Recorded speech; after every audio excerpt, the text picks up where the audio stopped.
So there is a big, my name is Bill Haley, and there's a big push right now on redistricting, the great redistricting for congressional districts fight in the year 2025. So should we keep on going with redistricting or proportional representation? Let me tell you about what we're doing right here, but we're going to go over redistricting and then what I would like to go with, which is competitive representative agencies.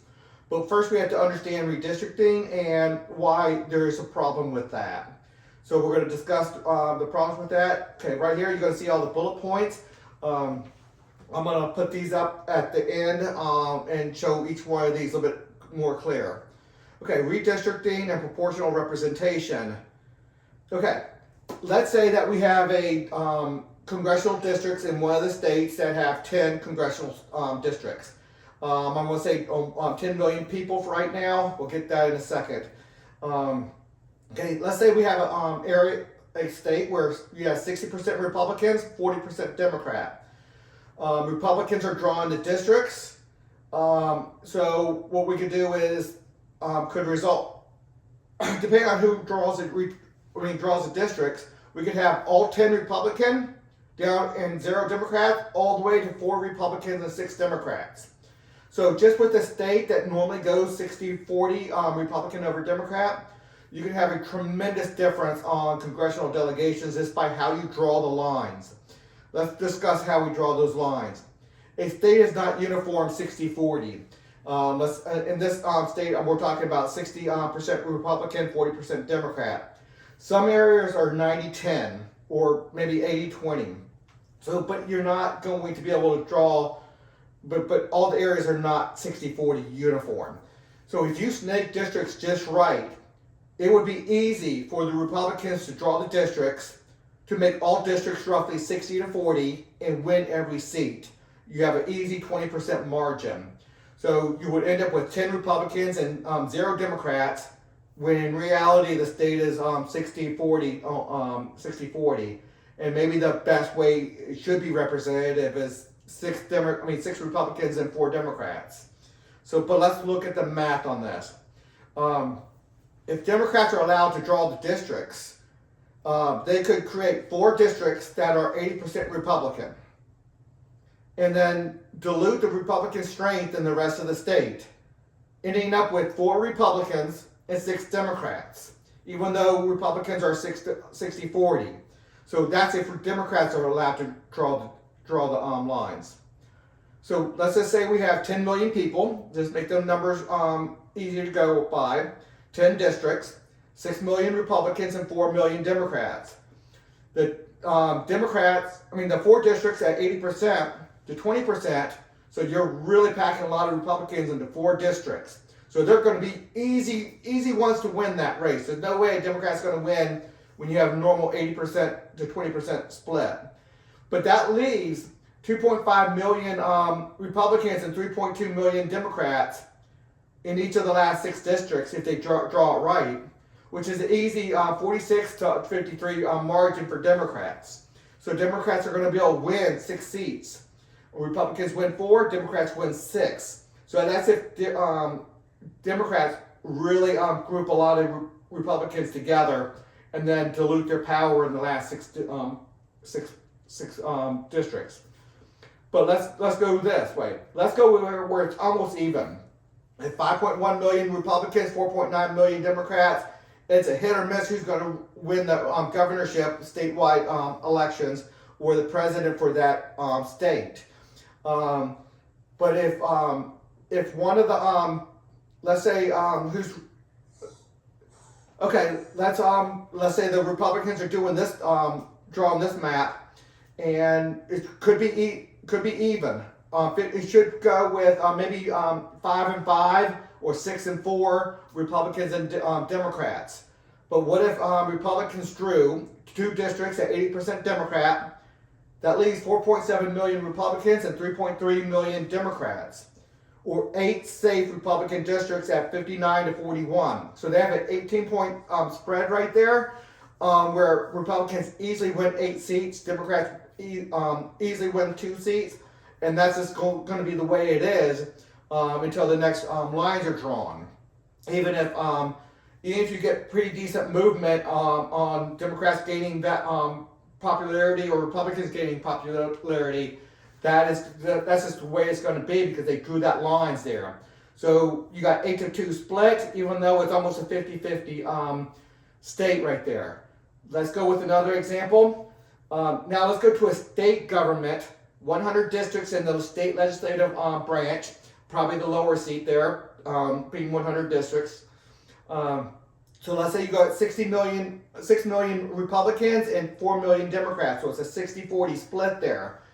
Republicans are going to draw it. They could give 10 districts to Democrats just so they don't feel like they're unfair. So they really pack a lot of Democrats together in 10 different districts at an 80-20 margin. That leaves 5.8 million Republicans and 3.2 million Democrats left in the other 90. And now, yeah, they did have a 60-40 split overall, but now it's going to be a 64-35 for Republicans over Democrats. Republicans win 90 seats and Democrats win 10 seats. And the state legislative branch, having 90 over 10, that's no different than having 100 versus 0. Basically, the Democrats don't have any power right there. It doesn't matter whether it's Democrats or Republicans. If you have only 10% of the seats, you have 0 power. But they could take all the districts if they really want to, if they really snake that districts just right. Even though they only have 60% of the vote. But it would have to be pretty snaky if to get that, because Democrats are usually pretty compact in areas, and that would be really bad way of drawing lines. So you want to give them at least 10 seats, but they don't have to if they really don't want to. Okay, stay with state government. What if the Democrats gain popularity? They're no longer down 60-40, but they gain more. But the Republicans are still writing the maps. So you still have 5 million Republicans and 5 million Democrats. Republicans draw it.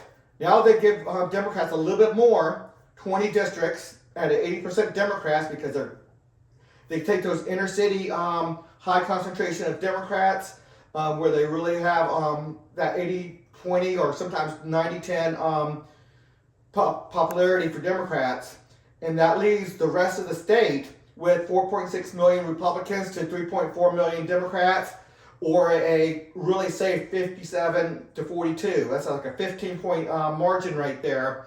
So now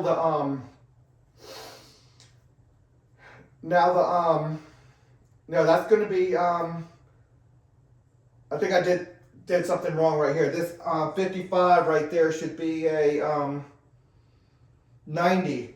Or no, 80 safe Republican districts with the 15% margin. So Republicans win 80 seats, Democrats win 20 seats. They're a 50-50 state, but Republicans can take 80% of the districts just by writing those maps the way they are.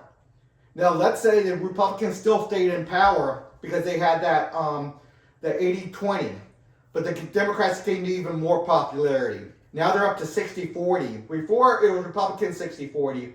Now the Democrats gained even more popularity, but the Republicans still can draw the map because they still had more districts, more representation. So they still drew the maps. But now you only have 4 million Republicans to 6 million Democrats. Now there's no doubt the Republicans have to give the Democrats more seats for them to win some. So for 45 districts, 45% of the districts, 45 out of 100, they pack in all the Democrats in 80% districts, leaving 3.1 million Republicans to 2.4 million Democrats left in the other 55 districts. So for 55 safe Republican districts out of 56-44, that's like a 12-point margin right there. So even though the Democrats might have a 60%, they easily win the governor, they easily win the presidential electoral votes because it's a 60-40 Democrat state. But because the Republicans drew the districts, they can have 55 safe Republican districts and really easy 45 districts for the Democrats. So the Republicans can still win 55 to 45 and be in control of the state government because they had the ability to do that. Now, real life example. There's a lot of examples out there. All the states are doing this because we have a big redistricting war of 2025 with California and Texas. They're the ones that are really leading this up. But I found this from for Indiana. 60% Republican Indiana, 60% went for Donald Trump, or maybe a little bit less, 40% for Kamala Harris. Now the governor's race was more like a 45-55, only a 10-point swing. But let's look at what they had. Republicans drew the maps. Out of 9 congressional districts, Republicans grouped 2 heavy Democrat districts. If you see the small districts right here, this little one blue here and this blue there, those are high concentration, probably inner city, probably very heavy majority of minority African American voters, most likely in those 2 small areas. So what they did was they took those and put them all right there. Now they have 7 Republican districts with good wide margins. So it's nice, safe districts for Republicans, and the Democrats get the 2. And those 2 are going to be very easy, deep blue districts for any Democrat to win. So what they want to do is, because we're having this big war now, they carved out a little bit of the blue. In each one of those, they spread that blue around. So now each one of the 9 districts are going to be all Republican. Not as high a majority Republican, so some might be a little bit at risk. But if you look at just how much this is really squiggly lines, they really go and grab districts that are just right, get the numbers right. So now Republicans might only have a 55-45 majority in the state for governor, maybe a 58-40 for the president. They get to win all 9 congressional seats. Easy 7 before, now maybe a little bit more at risk for the 9, trying to get all 9. Now look for the Indiana State Senate and House of Representatives. This is the state government now. They have 100 seats for the 100 seats right over here for the lower house. 70 are Republican, 30 are Democrat. In the Republicans, 40-10. That's 80%. This is 80% versus 20%. Right there of the Senate. So, and obviously of the lower house, 70-30. That's 70% to 30%. That's nowhere close to the statewide governor's race was a 54 to 41 split, and the president 58-40. So you know that Republicans probably could do even better if they drew the map just right to cut out even more districts. But for the state senate, they don't have those 10 don't have much power. And the Democrat Party, that's still a veto-proof majority for the Republican Party. The Democrats just don't have that power. So why even worry about whether they have the 30 or not? It keeps those 70 districts, or on the state senate, the 40 districts, pretty darn safe for Republicans. If you try to spread it out too much, there's a lot of chances that Democrats will come in and maybe gain some value. Gain some seats. Okay, the 2025 redistricting wars going on right now, led by Texas, started it. California responding, and all the other states are jumping in. I saw one for Virginia, Indiana's coming in. A lot of states are doing it. They are attempting to redistrict congressional maps to benefit their party, to try to eke out a little bit more of the districts for their parties, for their party. Now let's talk about a different solution, a way to go proportional voting to a large degree, and not just 2-party system, but maybe a 12-party system, a competitive representative agencies, changing how Americans are represented in government. We want to end the current system of one representative for every person in a geographic area. So no more districts, no more congressional maps. Of the whole state of Indiana, the whole state of Virginia, the whole state of Texas, or the whole state of California, they get the representation based off a party that people select, not elect. You join a representative agency that you like the most, one of roughly a 12, and then they give representation for you. So with only 2, Democrat, Republican, you don't get to have too much of a say. You might not like both of them. You might only like 30% of one and 20% of another, so you go with the 30% because you like those 30%. That's still not, you still don't like what they're doing for 70% of the time. But if you have a dozen to choose from, you're going to get one that's more 80 or 90% of what you like. So a lot more true representation. So let's keep on going. Let's do the about a dozen bullet points here. In the current election process of one representative for every person, for everyone in a geographic district. Okay, so I want to go with you join, 5 to 20% of citizens can officially create a representative agency. So you group together with at least 5% of your fellow citizens, and you create a representative agency to send their representatives to the legislative branch and to represent their members in the vote for the top executive. So it's highly important. So if you have more than 20, they just break it down to 2, and you have similar views in both of those. But most likely, those going to start having some differences as well. But if they work well together, they still have that power. So you'll gain a majority over 50% when you do this. When you gather a couple agencies together. Okay, the representatives from the representative agencies holds the representative strength and voting power relative to their membership. So when you choose to go from one to another, the one you left loses representative strength in the legislative branch, and the one you go to, they get your money and your representation. You're a citizen, and that comes with representation. So the decimal points go out as far as needed. So if your representative agency has 8.398326% of the citizens, they send one or more representatives with that total of that same percent, 8.39, going out as far as the decimal points need to.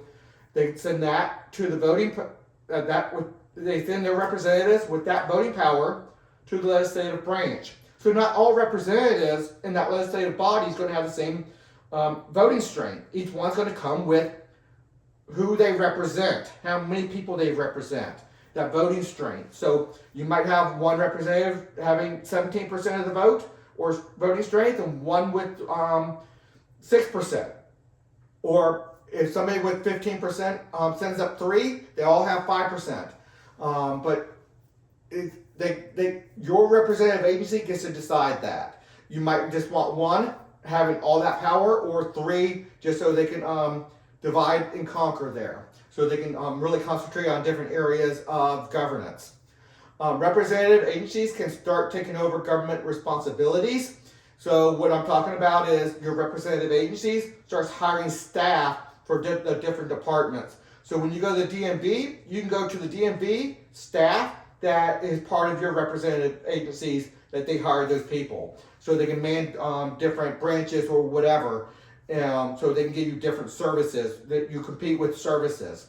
So the representative agencies that hire that staff, and you start paying more taxes to the representative agency, less to the general fund, and that's your entrance way into let's say the Social Security Administration or the DMV, or to whatever you want to do. So instead of calling your House of Delegate member or your congressman to help out with a certain thing, you call your representative agency and they'll help you out. And they'll actually be officials in that executive department.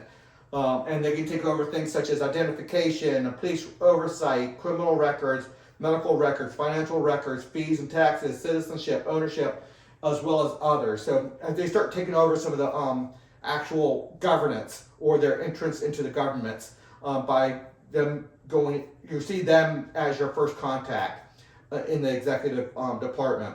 Representative agencies will have real authority to fight for civil liberties. Representative agencies staff serve their members to the most significant degree possible. We're just talking about that. It might not be totally, but to the most significant degree possible, and we'll keep on building up that degree. In the amendment form, for the constitutional amendment form, 5% or more, but not exceeding 20% of the citizens of any established geographic jurisdiction, established meaning you have that established state, they have that established locality, any established geographic jurisdiction have the authority to create their own representative agency. So just gather with citizens, and citizens have real power. Members of a representative agency will send representatives to the legislative body with voting strength that matches their membership. Representative agencies handle the proportion of the executive vote. So they handle the executive vote for their members. So no longer are we going to have major fights about whether an election was fair or not. Representative agencies nominate their proportion of judicial appointments, so they're going to get into all three branches. Obviously, the legislative branch is the most important, but then the executive branch, where they handle that vote, and then they can handle some of the judicial appointments as well, and maybe even appointments to the executive. Maybe some of the appointments to the executive department, Department of Defense, Department of Commerce, and all that stuff. We'll see. We want to grow this. Representative agencies fill government staff positions in proportion to their membership, so that's important. Okay, I think this one's going to, the 30 sectors we're talking about, we're going to do this in all 30 sectors. So we break up government power into 30 sectors and fully distinct government, so you can have representation, representative agency in each one of these sectors, of helping the poor, to foreign policy, commander-in-chief in the military, to police, to fighting violent crime, to law enforcement, the courts or the prisons, the food. We got healthcare, we have insurance, we got banks, we got environment, transportation. You can vote. Or no, not vote. You can select your representative agency per sector. How do you feel about environmental controls? How do you feel about transportation? How do you feel about human resources, dealing with taxes and the like? You can pick your representative agency on each one of these separately, because you might like, let's say, Donald Trump or Barack Obama. You might like these different people, but maybe you like them for how they're dealing with the prisons, but not necessarily how they're dealing with foreign policy. You might like how they're dealing with taxes and the tariffs, but you might not like how they're dealing with the commander-in-chief. You might like how they're dealing with the police, but not necessarily how they're dealing with the welfare system.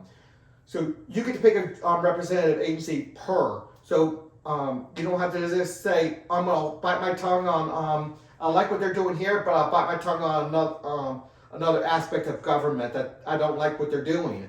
But you only have the two choices most of the time. Okay, this video is pretty much done. Everything's easy to find at Haley2024.org. That's everything over there is competitive governance.